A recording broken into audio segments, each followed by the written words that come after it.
이번 영상에서는 현재 2021년 6월 기준으로 어느 지역이 저평가된 지역인지 알아보겠습니다. 매달 월 초에 저평가된 지역을 소개해 드릴 텐데 순위가 높을수록 기대되는 상승률이 높다는 뜻입니다. 관심 있는 지역이 이 순위에 들어있는지 끝까지 한번 봐보시기 바랍니다.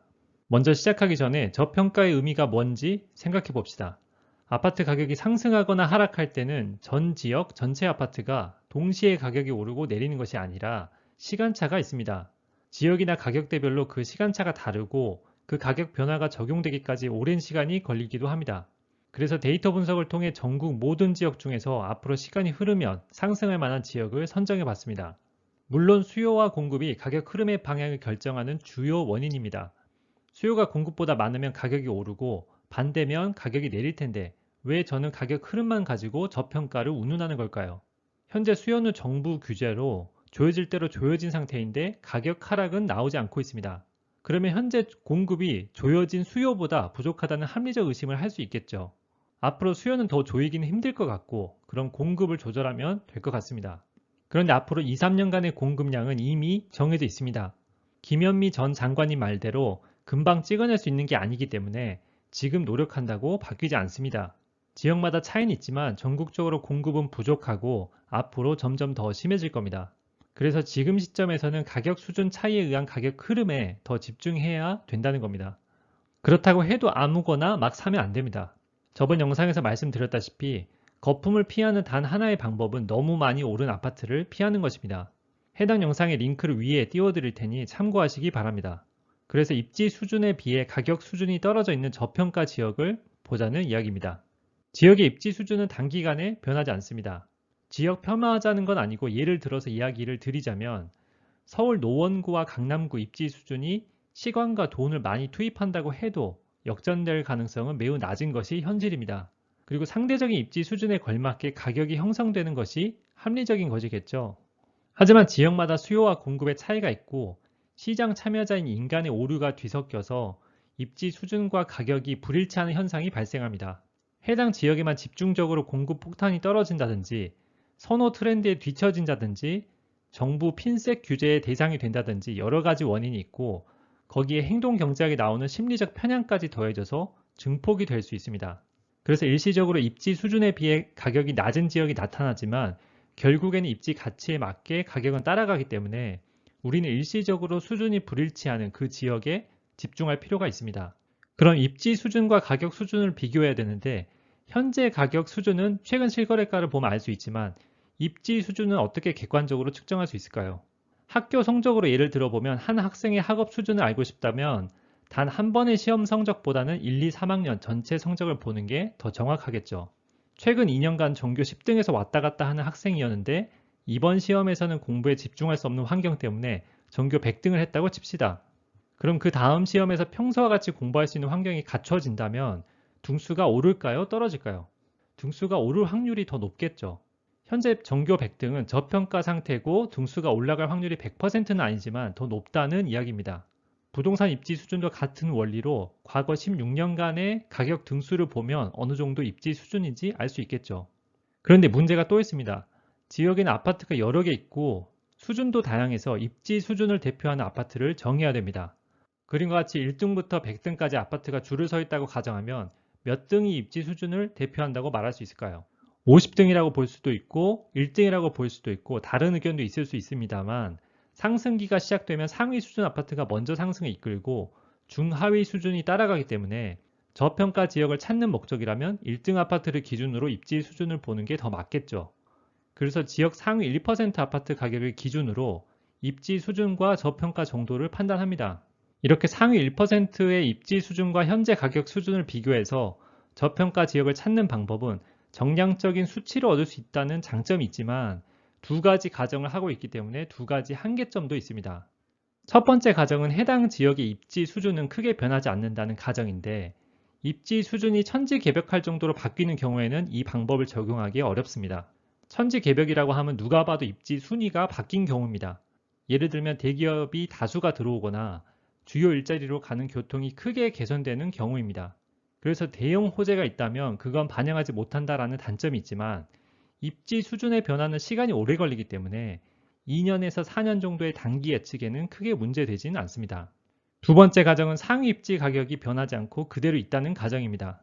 입지 수준과 가격 수준을 상위 입지와 비교해서 얼마나 낮은지 보는 방법이기 때문에 현재 시점에서는 맞을 수 있지만 상위 입지 가격이 더 올라간다면 상승 여력이 더 올라갈 것이고 상위 입지 가격이 떨어진다면 상승 여력이 내려가는 식으로 영향을 받는다는 단점이 있습니다. 그렇지만 현재 전국 상위 입지 가격이 올라가는 추세이기 때문에 크게 문제되진 않습니다. 그럼 지금까지 저평가 지역을 골라내는 방법에 대해 설명을 드렸는데 이제 결과를 보겠습니다. 이번 달도 지방 저평가 지역 탑10과 수도권 저평가 지역 탑10을 준비했습니다. 5월과 겹치는 지역도 많기 때문에 이번 달에는 5월에 다루지 않았던 지역 위주로 지역 분석 영상을 올려드릴 예정입니다. 그럼 지방 저평가 지역부터 시작해 보겠습니다. 순위표를 보고 계신데 항목을 먼저 설명드리면 순위별로 시도와 시군구 지역 단위로 나눠져 있고 기대 상승률이 현재 가격 수준에서 적정한 가격 수준을 회복한다면 기대할 수 있는 상승률을 의미합니다. 그리고 32평 갭 항목은 32평을 기준으로 했을 때 평균 갭 가격을 만원 단위로 나타냈습니다. 아파트 가격대가 높은 지역은 갭 가격, 즉 투자금이 더 높겠죠. 그리고 기대 수익률 항목인데 갭 가격으로 투자했을 때 기대 상승률만큼 오른다면 얻을 수 있을 수익률입니다. 세금은 제외한 단순 수익률이기 때문에 세금을 적용하면 더 내려가겠죠. 마지막으로 규제지역 항목은 말 그대로 규제지역인지 아닌지를 표시했습니다. 이제 표 내용을 보면 6월 지방저평가 지역 1위부터 10위인데 이번에 새로 10위권에 진입한 지역을 보면 1위 경남 거제시, 3위 경남 통영시, 5위 제주도 서귀포시가 있습니다. 거제시와 통영시는 경남에서도 남쪽 끝에 위치한 하위 입지인데 작은 도시라서 리스크는 있지만 기대되는 수익률은 높습니다. 제주도 서귀포시는 투자금이 타 지역에 비해 조금 더 높은 편이지만 그래서 수익금 자체도 좀 더 높을 수 있습니다. 새로 진입한 3개 지역 모두 비규제 지역이기 때문에 대출과 세금에 유리하다는 장점이 있습니다. 새로 진입한 지역 외에 2위인 창원 마산 하포구와 4위인 당진시는 이번 달에도 저평가되어 있고 마산 하포구는 5, 6천만원, 당진시는 2, 3천만원 정도로 소액 투자할 수 있다는 장점이 있습니다. 6위와 7위인 울산 동구와 부산 영도구는 5월에도 있었지만 지역 분석 영상은 올리지 못한 지역입니다.